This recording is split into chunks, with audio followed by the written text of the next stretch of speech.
As you were, gentlemen. This place never changes.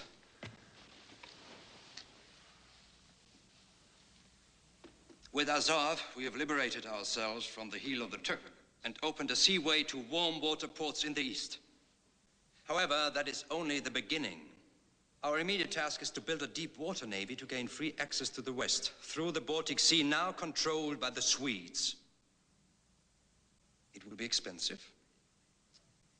To pay for it, the state will draft people and taxes will be levied from which no one will be exempt.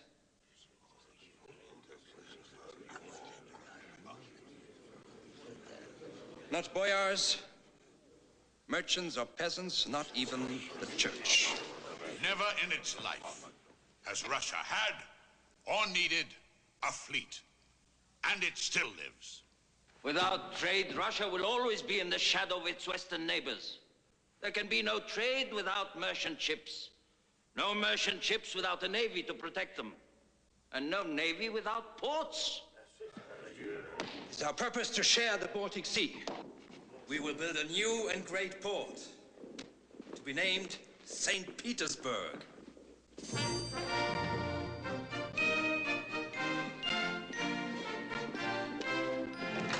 I hadn't heard about that new city before. Are you naming it after yourself? After St. Peter, you peasant. Now, we are taking Alexis sailing today. I must teach him to be a good sailor. You'd think I was taking him to a bear hunt. You've taken him to a slaughter at Azov. Wasn't that enough? When will you bring him back? Tomorrow. I'm not taking him to the Arctic. Yet. I might just keep him. He would only hate you more for it.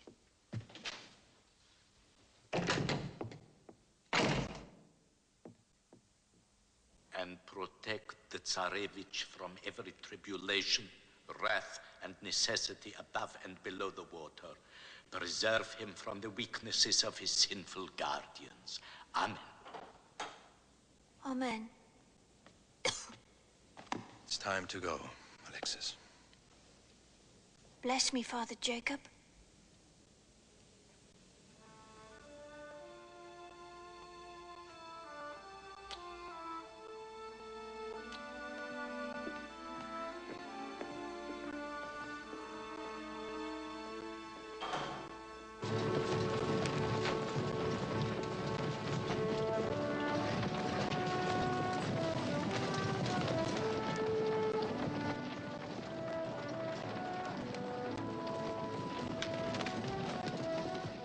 There are 20 of these oars and 5 men to each oar. That means this ship can go as fast as almost any horse. As fast as when it's galloping? Yes.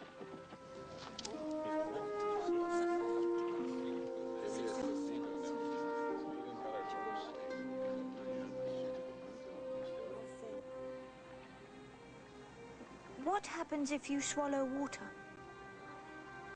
You keep your mouth closed when your head is underwater. Your head is under water? Anyway, don't worry about it now. It's a sailing lesson.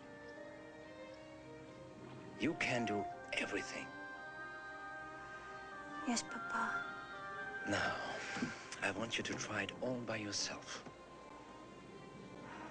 I don't think I can. Of course you can. You're my son. Just turn the rudder to the right. You said left before. Turn the rudder to the right. No, to turn the rudder to the right, you have to turn the tiller to the left.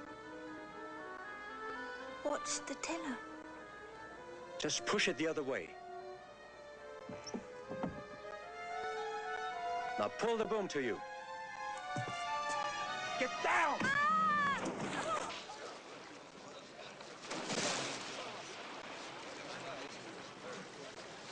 I've got him!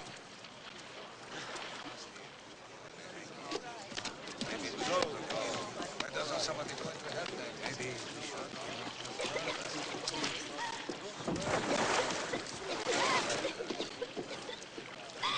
The first time I tried to sail, I went into the water too. General Gordon had to help me. Take him.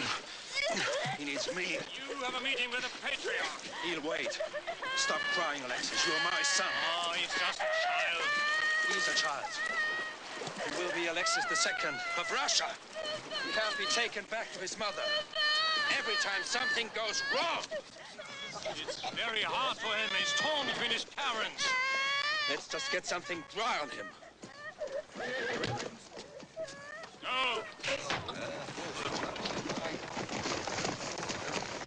We didn't understand until today that the Tsar's purpose was only incidentally to punish the Muslim infidels. He now intends to push out into the West, to trade with foreigners and heretics, until we become dependent on them, and eventually become like them. He's going to draft men for a huge army and navy, but worst of all, he intends to tax the church. You must help. Surely you know that the Tsar and I barely talk to each other. But I believe that inwardly he must feel guilt for what he's doing. If you exploit that... No, he's still my husband. I'm not yet ready to plot against him. We're protesting openly to him, Tsaritsa. That's not a plot. I'm not clever enough to deal with him. Oh, you underestimate your spiritual powers. You need Sophia. There's no other match for him. Someone might have to go dressed as a priest. That is plotting. If we pursue this, may we at least rely on your silence?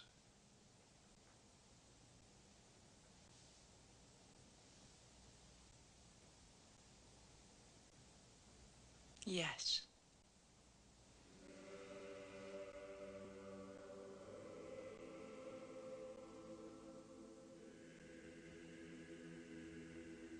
As if Evdokia separated from me and I openly lived with Catherine, the ashes of dissidence smoldered again.